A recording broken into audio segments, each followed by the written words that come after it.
इस वीडियो में हम ऑक्सीजन फैमिली ग्रुप 16 एलिमेंट्स के ट्रेंड्स को देखेंगे, जिनको हम चैल्कोजेंस भी कहते हैं।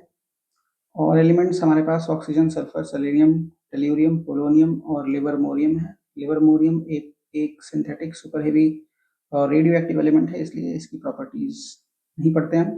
एटॉमिक रेडियस जो है टॉप और बॉटम जाएंगे, साइज बढ़ेगा, कोई एक्सेप्शन नहीं है इसमें। आयोनाइजेशन एनर्जी, इलेक्ट्रॉन निकालना आसान हो जाएगा लार्जर प्रिंसिपल क्वांटम नंबर से। तो यहाँ पर भी टॉप और बॉटम जाने पर आयोनाइजेशन एनर्जी घट रही है, कोई एक्सेप्शन नहीं है। इलेक्ट्रॉन गेन एंथैल्पी में मेजर चेंजेस हैं। यहाँ पर ये प्रॉपर्टी यूज हो रही है कि अगर कोई थर्ड पीरियड एलिमेंट है, उसमें अगर इलेक्ट्रॉन दिया जाता है तो ज़्यादा एनर्जी रिलीज होती है, क्योंकि उसके पास वेकेंट डी ऑर्बिटल्स होते हैं।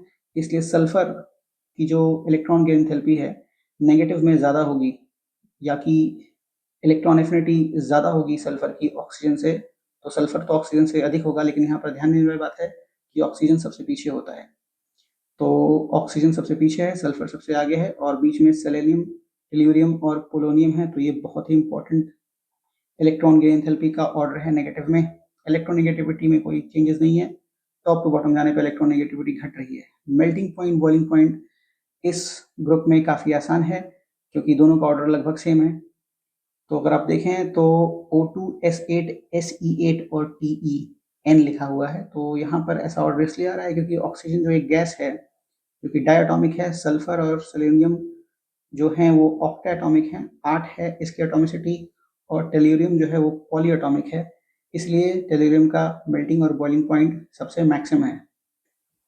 इसके बाद इंपॉर्टेंट हाइड्राइड्स ऑफ ग्रुप 16 देखें तो बेसिक नेचर जो है ऑक्सीजन, सल्फर, इन सभी एलिमेंट के पास लोन पेयर है। तो छोटा अगर सेंट्रल एटम है तो उसकी डोनेशन टेंडेंसी ज़्यादा होगी, इसलिए सबसे ज़्यादा बेसिक H2O है।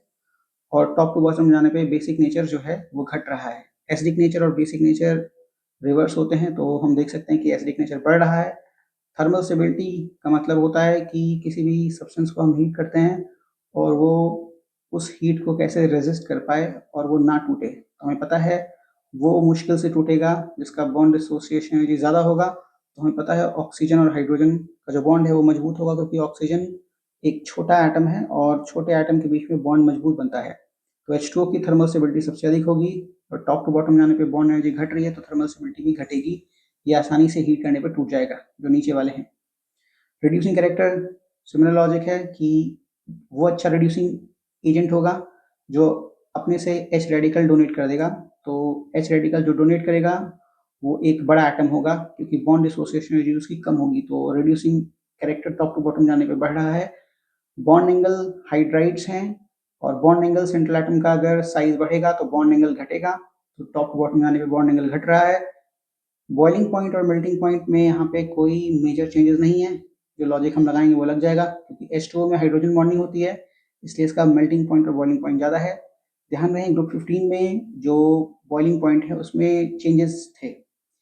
और जबकि हम टेल्यूरियम, सेलेनियम और सल्फर के हाइड्राइड्स को देखें तो हमें पता है इनमें dipole dipole forces of attraction लगते हैं, जो कि वन रोल का टाइप है। और one role forces of attraction जो है वो मोलर मास पर डिपेंड करता है। तो टेल्यूरियम का मास सबसे अधिक है, उसके बाद सेलेनियम का, उसके बाद सल्फर के हाइड्राइड्स का। इसीलिए ये ऑर्डर फॉलो हो रहा है H2O, H2Te, H2Se और H2S, और ये ऑर्डर दोनों का के लिए सेम है। If you find this video useful, like the video and subscribe to the channel. Thank you.